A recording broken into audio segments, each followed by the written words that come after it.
Welcome, everybody, to the Digital Nomad Experts podcast by Commute. Today, we've got Jeff and Marissa, and we're going to talk about the 9 safest locations that you can start your journey as a digital nomad. This is a really good one because we've talked about safety quite a bit. And Marissa, I don't know about you, but most non-digital nomads that I talk to about this lifestyle, it's got to be the first one of 3 questions they ask. Oh my God, that's so dangerous. Yes. Then you ask them, well, where have you traveled? Well, I don't have a passport.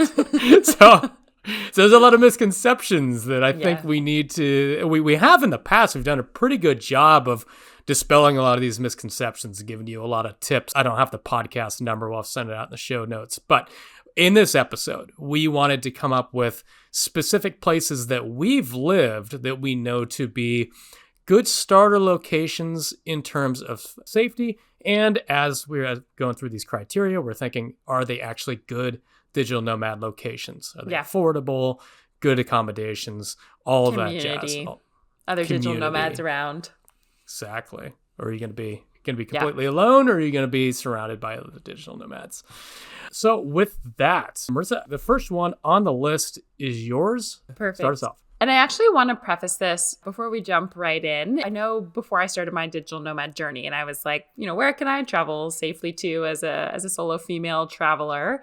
If you go and you Google like safest countries to travel to, you'll get a list of the safest countries. And a lot of those are some European countries that I actually love. Jeff, I think you might have that list up in front of you still.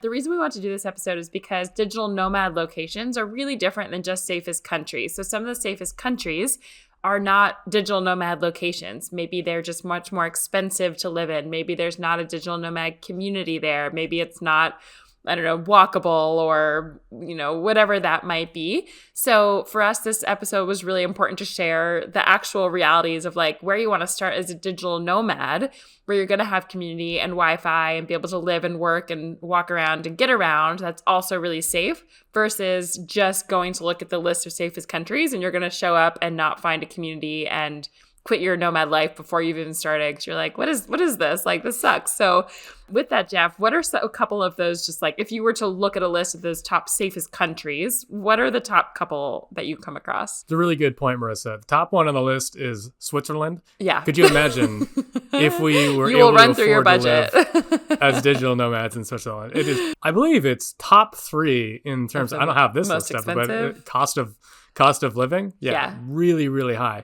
Sure, it's very, very safe, but there's a reason we don't go there. It's because it's also very, very expensive, as is Sweden at number 2 on the list. Surprisingly, not so surprisingly, Canada, I guess, is number 3. I kind of expected these next. Okay, there we go. Finland, Denmark, Austria. Yeah, all the usual suspects that you would expect to be. Yeah, and they're also very cold for like half of the year and dark. So that's also why a lot of nomads aren't. It's a cold list. It's a cold. Okay, here we go. Yeah. Norway. Maybe just because people don't want to be there. No, there's a lot going on with like those governments that make, a lot of affordable like healthcare for people. So there's not as much crime. Like these countries are doing a lot of things right. But I think, due to both weather and like a lot of cold weather, it is weird that so many of those are cold weather places in the winter, darkness, and just the cost of living is really high in those places. So that's why you look at that list, and that's a wonderful list. If you want to move somewhere permanently and make a life there, it's probably a great, safe place to do so. But you're not going to find a digital nomad community. So that's why we wanted to say, like, if you were to look at that big list, where are the safest places that people are actually living as nomads, where you have that lower cost of living, great weather, community Wi-Fi, all of that. So I think it was really important to preface. We're also not doing entire countries as well, which we thought about doing entire countries, but it kind of doesn't make sense because if you look at any country, you can find a dangerous area and you can find a very, very safe area, and you may find a digital nomad area. So we wanted to get a little bit more specific by saying locations, right? Yeah. So keep in mind, don't just assume the entire country is safe, like your hometown, certain areas that you probably don't want to go, and there's certain areas that are totally fine. So just last thing to keep in mind. And now it's all yours.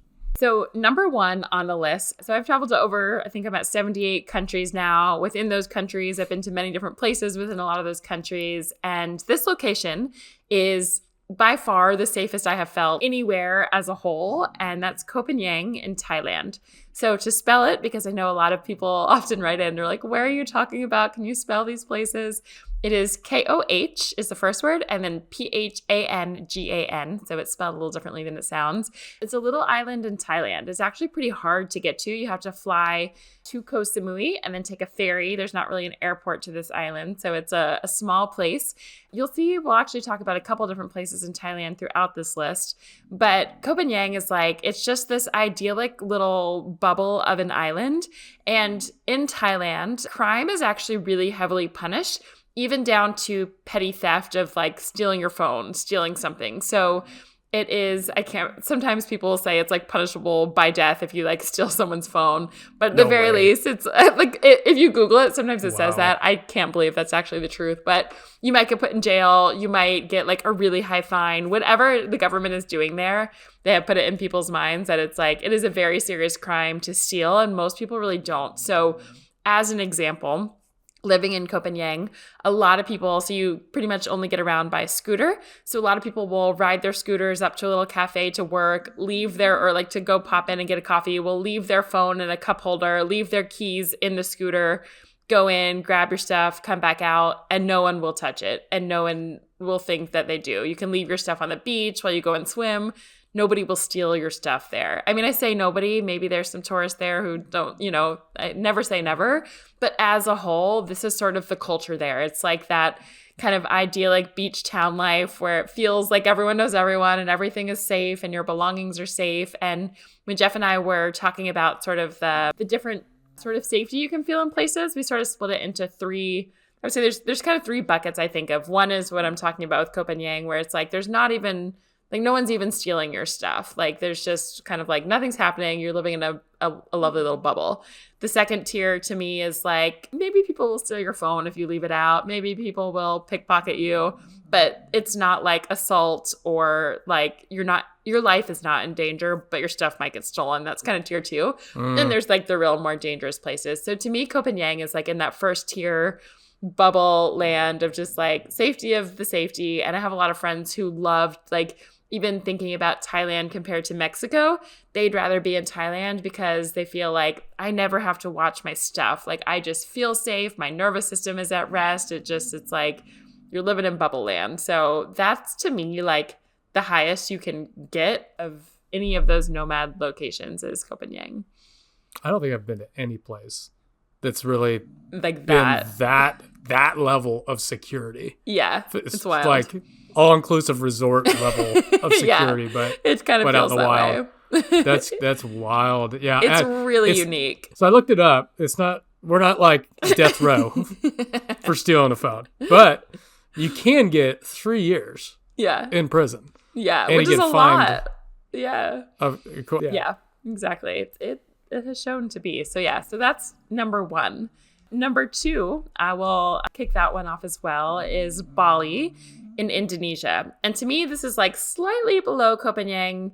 I would say it used to feel more like Koh Phangan, where it was like you're kind of living on this island of a bubble where the local people are just like amazing. It just has this like very peaceful, I don't know, just kind, thoughtful sort of feel about it, where you're like, you should do no wrong in Bali. It's like the land of just, I don't know, just everyone is doing good things there. But I will say post-pandemic, things definitely changed a lot in terms of petty theft. So now, and this was the case a little bit before as well, there are people who might steal your phone while you're on a scooter. Like if you're driving by and you have your phone in your cup holder, which I often do for like maps and directions, someone might stop next to you and just take it and go on their way. So you do have to be, or like if your purse is like not attached to you securely, someone might grab that from you while you're on there's a lot of like, while you're on a scooter, someone might take your things. So there is a little bit of petty theft there. But if you're careful, if you put stuff under your seat in your scooter, if you don't leave it out, most people aren't like breaking into your house to steal things or anything like that. So all in all, I still have it really high on the list of it feels very safe. But like most places, it's like, you kind of have to watch your back a little bit. Watch your stuff a little bit. But yeah, overall, Bali it feels really safe as well. There's a reason it's a digital nomad hotspot. It's like the place. I would say it's the number one digital nomad. Like when you think about that typical digital nomad life, like everyone in the world is going to Bali. Like, to start is what it feels like, minus time zone difficulties for some people. But any thoughts or questions on Bali, Jeff? When you think about the continents that you've visited, Yeah. do you think it's easy to bucket them into these different categories that you put Like together? Because Asia you've done 2 in a feels row safer. with Asia as your 1 and 2. Yeah, Is I that? think Do you think that's a a good theme question. that's going to be in this list? Yeah, I do think as a whole, Asia feels a lot safer. Like, when you think about continents, they do kind of fall into themes. But then you think about Europe, and there's a lot of different sort of places within. There's so many different countries in Europe and places and cities and different levels of safety within. So there's definitely some very unsafe places, countries in Asia if you go to the wrong places. But I think about when I went to Myanmar, for example, the neighboring country of Thailand, there's a genocide that's been going on for many years. Like, they would say, like, do not cross the land border between Thailand into Myanmar. Like, it's a dangerous place, but there's places safe within it to travel. So it really just depends, like, what's going on in different places. Like, there's like Papua New Guinea, which is, like, theoretically people say a very unsafe place to travel. So it depends. But as a whole, I feel like Asia, like, I think if you think about Southeast Asia as that backpacker route, some of those main kind of like Thailand, Bali, Cambodia, Vietnam, there's like the backpacker route that it is that for a reason, because it's generally pretty safe. But people are backpacking all through, Europe as well. I think generally Central South America have more dangerous connotations. Like, there's definitely different places we'll get to within. But yeah, it does feel like kind of Europe and Southeast Asia have safer feels than the rest of, like, a lot of the rest of the world. One's affordable and the other one's not. That's the difference. That's the why kicker, though. Yeah, I guess that's why there's more nomad locations in Asia, because Europe's just not as affordable as Asia. Let's go to number 3 on the list. The next one here is Split in Croatia. And I actually I road tripped through a lot of Croatia. I haven't lived for a month as a nomad in the way I typically have in other places.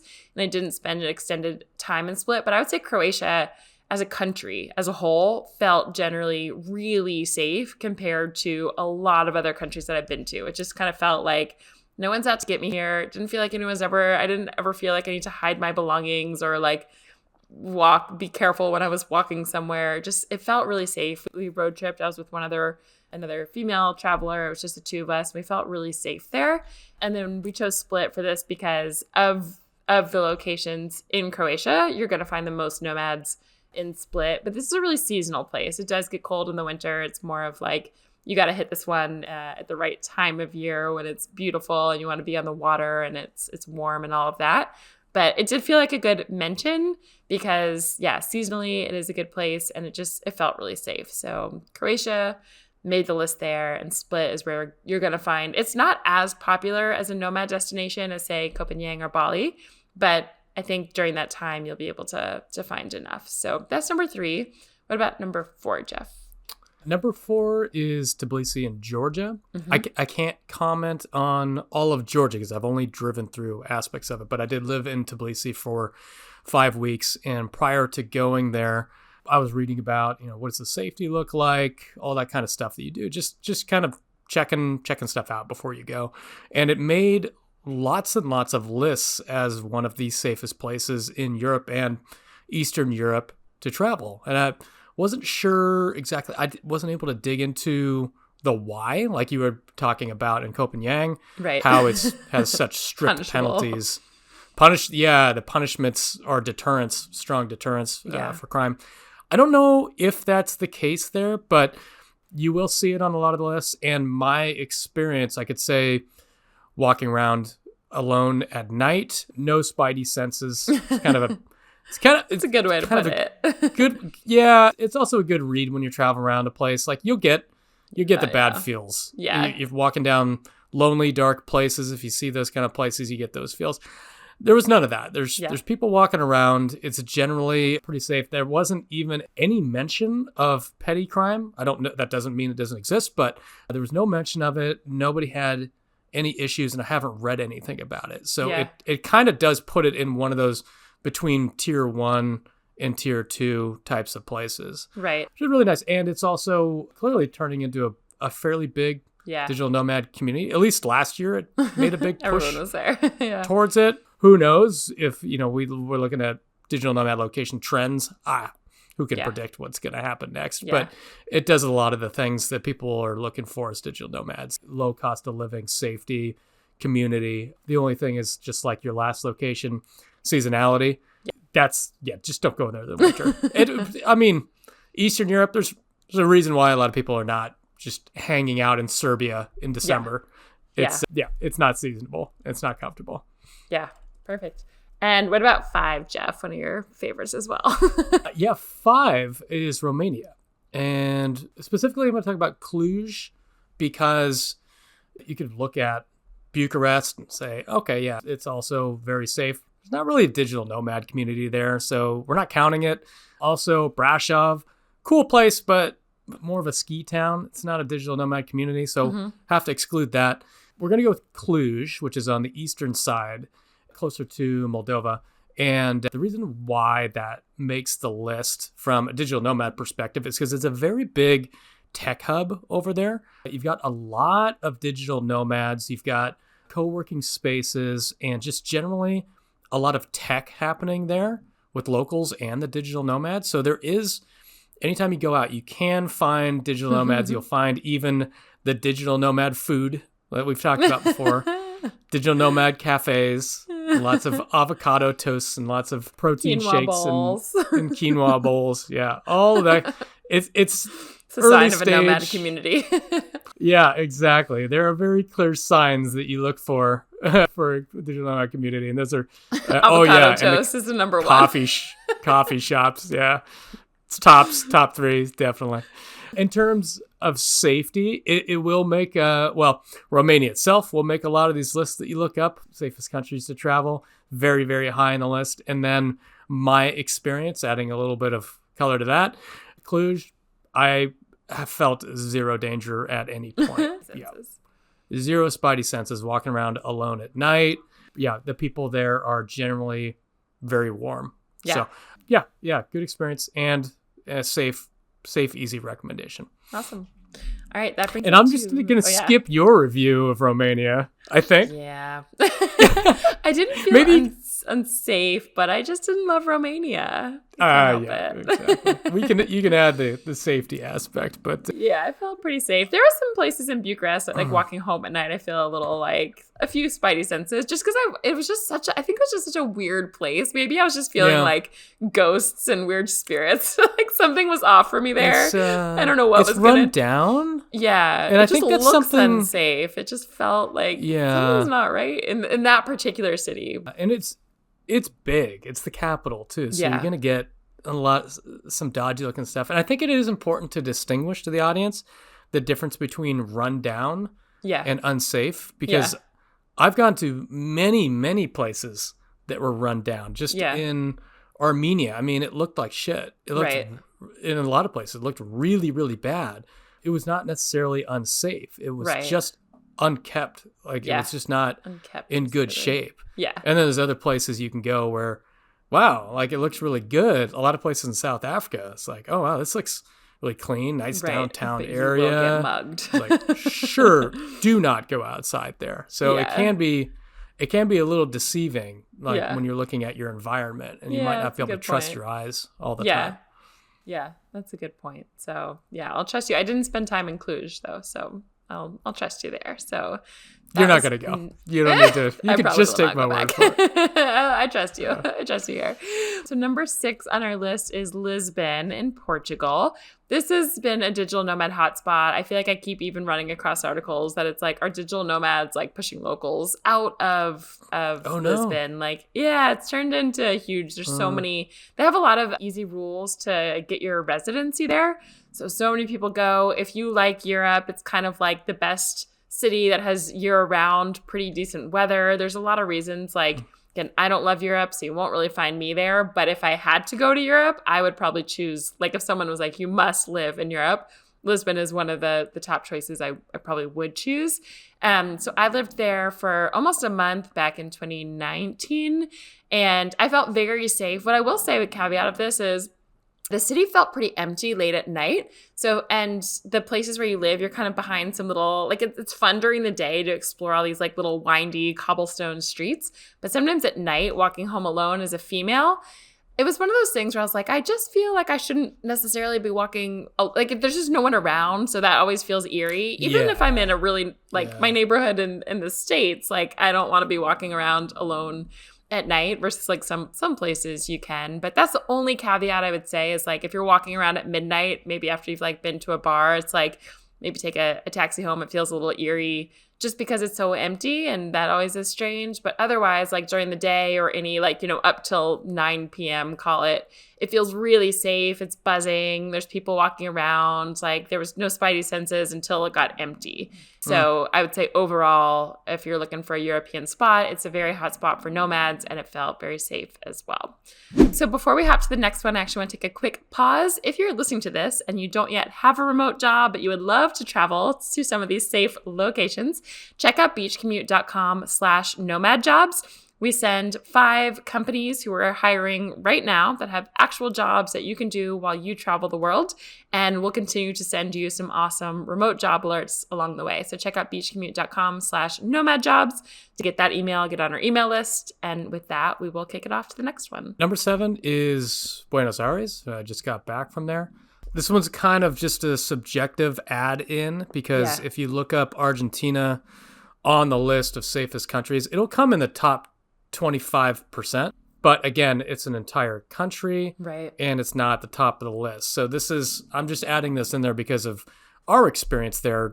Kind of checks that box of it looks a little bit run down in certain areas, but there was no point where we felt unsafe. Yeah. I asked Manny, my girlfriend, and she was walking around alone, no problem. And she's usually got too many spidey senses.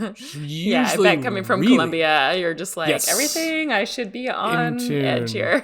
Yeah. Yeah, always way, way, way more in tune than I am. Probably saved me a few as a female, you have to be, for sure. Yeah, of course. And especially in Colombia. Yeah. Yeah. And nothing. That's this awesome. Is one of those places. Yeah, and specifically I'm talking about Buenos Aires, right? Because I hadn't gone anywhere else. You've gone to Mendoza, I think. So I know maybe you can add some color to that in a sec. But in Buenos Aires, I was surprised. Being a very big city, typically you run into a lot of little pockets where you should probably watch yourself. Just have your wits about you. There's no point where any of us felt any of that or had any problems. And I would say even that's probably specific to like Palermo, Hollywood, like the neighborhood where you guys were living. I remember when I was there were sort of like 2 different neighborhoods, and walking in between, it's kind of like the same way I was saying in Lisbon. If it's empty, Palermo. Yeah. Mm-hmm. If you're like between neighborhoods or in kind of an empty spot where there's not people late at night, I remember I was like, maybe I shouldn't be walking right here on these blocks where there's nobody at midnight. Just kind of a general rule as a female. Maybe you would have felt safe, but generally, because it's such a late night culture, those main neighborhoods where you'd probably be living as a nomad, like it's so hustle, bustle, and busy, and there's people in and out of bars. Like it's kind of like New York to me in that way, where people are like, it's so unsafe. And I'm like, in most places, like there's so many people around, I never felt unsafe walking around I don't know, New York has changed over time. But anyway, to me, it felt safe because there was people around, but maybe only in certain neighborhoods. I think if you went like downtown or in between some empty streets, it might feel a little weird. Only late at night to me. I don't think it's good, a male or female, to be walking around empty streets at night. Unless I know the city, I won't do it. Yeah. I think it's just kind of, you're going to get into trouble pretty easily unless you really know where you're at. So maybe just a takeaway for the audience.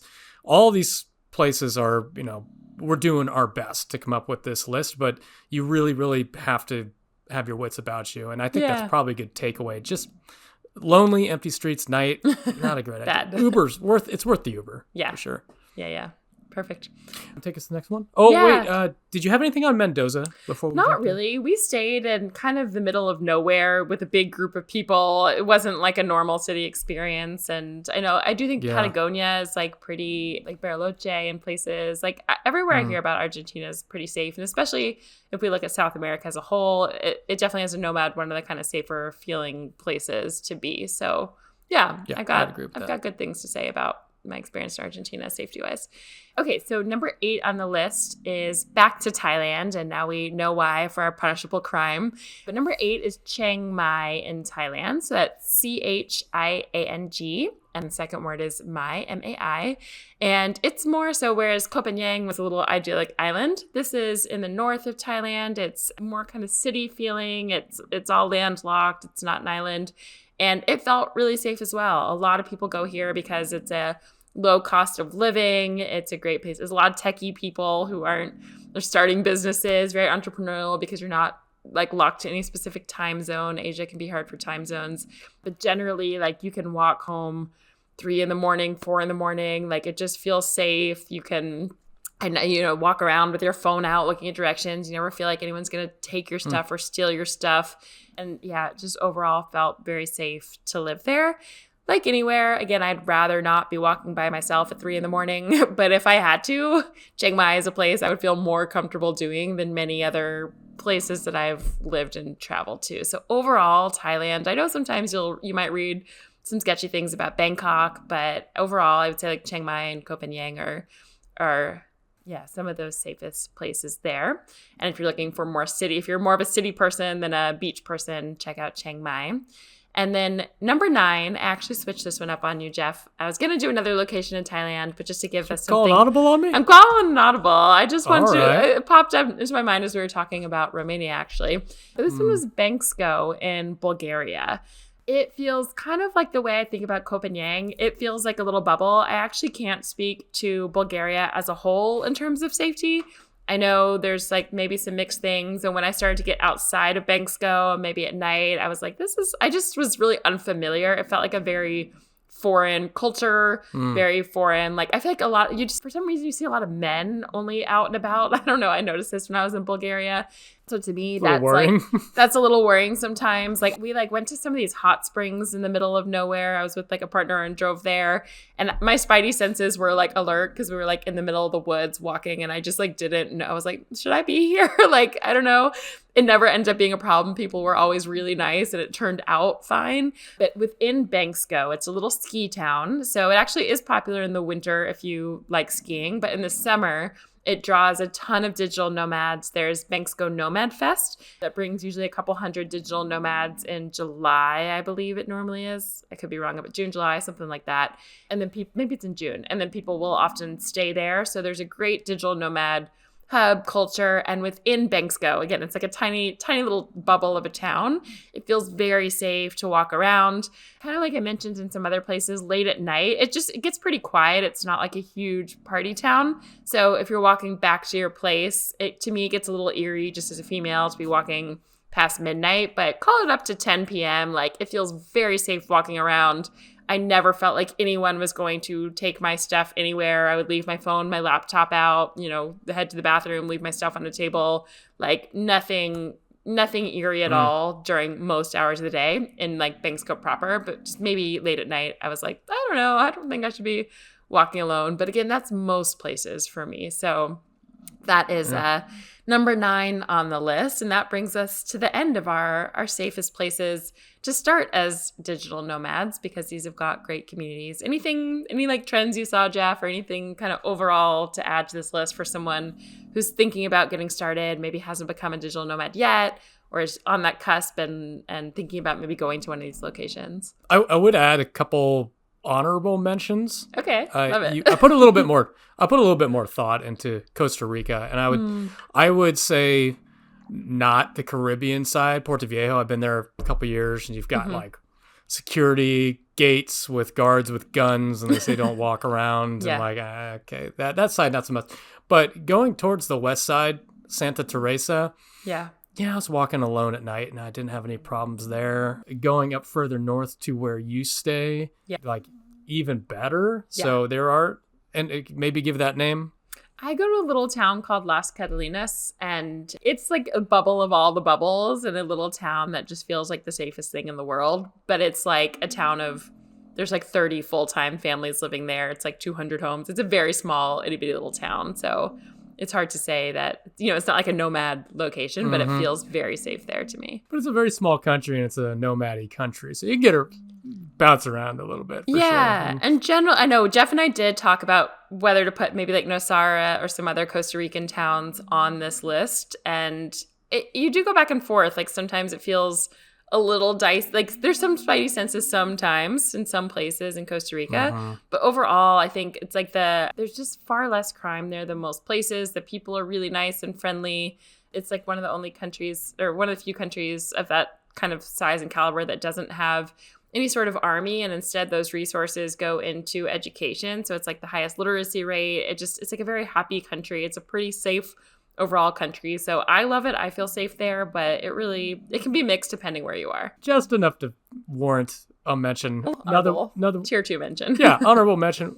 We had an honorable mention too. I'm going to put on Florence in Italy. It just misses because the community is not so strong. Yeah. People go there as digital nomads, but they're not congregating there, I think is what we agreed on. Yeah. And the but it feels prices safe. Prices are pretty expensive. Yeah. But it also, it feels very safe. You'll find Italy in the top 5 to 10 of all countries in terms of safety. And it certainly felt that way for a month. Just very difficult to work there. Yeah. Anything else worthy of a shout? No, one of the ones that came to mind, I lived on Bocas del Toro, Panama, but I lived like on an island off of an island, and it was like felt like a safe little bubble. But I know when people think about Panama as a whole, they're like, oh my gosh, it's so unsafe. So I don't know. I haven't been to Bocas. We talked about this in a while. Like just people aren't going there anymore. I don't really know why, but it felt out of favor.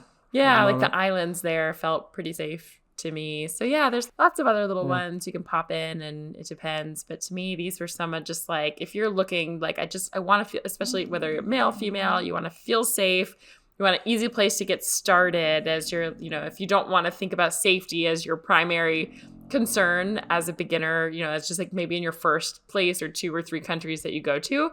The places that we named in these 9 are like just some solid, good places to start all around as a nomad, and then just like not really have to have safety as your main concern.